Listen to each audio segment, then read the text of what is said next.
ఈ భూములు మింగే అనకొండకు ఇవాళ గుణపాఠం చెప్పిన వాళ్ళం అయితం. అందుకే మిత్రులారా, నేను హైదరాబాద్ బయలుదేరి ఆదిలాబాద్ పోతున్నప్పుడు ఒక మిత్రుడు అన్నాడు, అన్న ఎందుకు సిద్దిపేట మీటింగు, ఆడ ఎవరు రారేమో బాగుండదేమో అని. ఆదిలాబాద్ పోయినప్పుడు విమానం ఎక్కేటప్పుడు మా సీతక్క అన్నది, అన్న ఓసారి కనుక్కోరా అని పోరా, అదే ఆడగిన మరి ఉన్నారో లేరో జనాలని. అంటే నేను ఒక్క మాట చెప్పిన, అక్క మొట్టమొదటి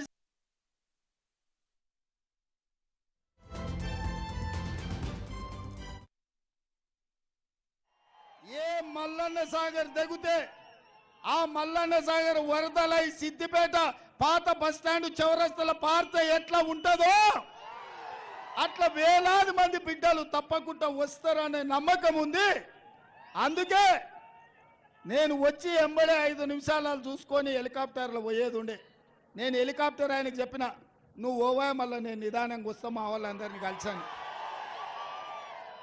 హైదరాబాద్లో ప్రోగ్రాం ఉంది, కుత్బుల్లాపూర్లో యాత్ర ఉంది, అయినా వాళ్ళకి చెప్పిన ఓ గంట ఆలస్యం అయితే అయింది, లేకపోతే ఓ రోజు తర్వాత కావాలంటే పట్నంలో చేసుకుందాం.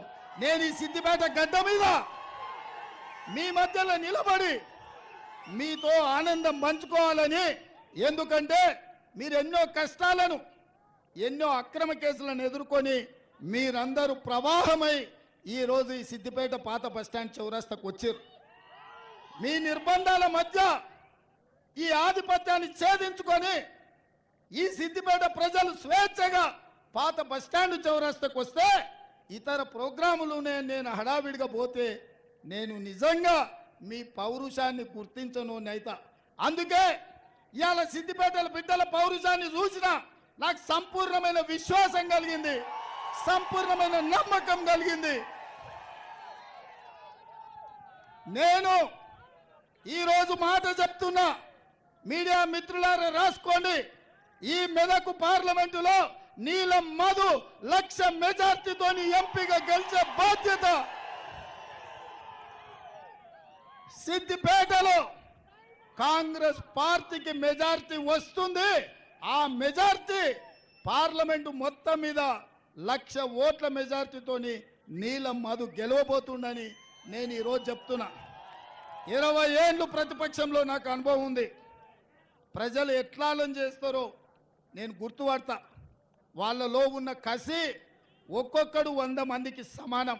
ఇవాళ వీడికి వచ్చిన వాళ్ళు 20,000 30,000 అని మీరు లెక్కేసుకుంటున్నాం. ఒక్కొక్క కార్యకర్త 100 ఓట్లకు సమానం.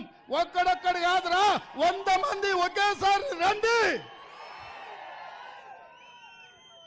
ఒక్కొక్కడు కాదురా, ఒకేసారి 100 మంది రండి అని మా కార్యకర్తలు ఇవాళ ఈ పాత బస్టాండ్ చౌరస్తాలో తెలంగాణ సమాజానికి ఈరోజు మా వాళ్ళు ఈ బీఆర్ఎస్ నాయకులకు సవాలు విసురుతున్నారు. అందుకే మిత్రులారా, ఇవాళ ఆయన కథ అట్లుంది, ఇంకొక ఆయన కథ ఎట్లుందంటే ఎక్కడ పోయినా ఇంకొక ఆయన కథ గిట్లుంది. ఎవరైనా మనకు సోనియమ్మ బయ్యారం ఉక్కు కర్మాగారం ఇచ్చింది ఖమ్మంలో. మనకు సోనియమ్మ వరంగల్లో కాజిపేట రైల్వే కోచ్ ఫ్యాక్టరీ ఇచ్చింది. మనకు సోనియమ్మ ఆదిలాబాదులో గిరిజన యూనివర్సిటీ ఇచ్చింది. మనకు సోనియమ్మ రంగారెడ్డి జిల్లాలో ఐటీఐఆర్ కారిడార్ ఇచ్చింది.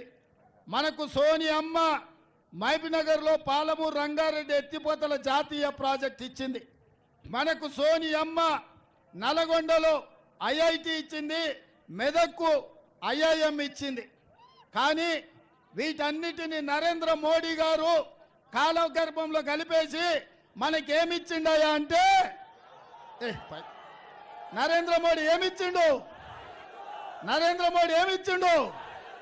మన దుబ్బాకల ఆదోర కూడా ఢిల్లీ నుంచి మోడీ నుంచి 100 కోట్లు తెస్తా అంటే ఆదోర కూడా దుబ్బాకల పట్టం కట్టిండ్రు. దుబ్బాక రైతులకు, దుబ్బాక నిరుద్యోగ యువకులకు ఏమిచ్చిండయా? ఢిల్లీ దొర గిదే ఇచ్చిండు, దుబ్బాక దొర కూడా గిదే ఇచ్చిండు. నేను అడుగుతున్నా, వాడు పోతే వీడు, వీడు పోతే వాడు, తాత పోతే అల్లుడు, అల్లుడు పోతే మనవడు, మనవడు పోతే వాళ్ళ సుట్టపోడు. ఈ చంద్ర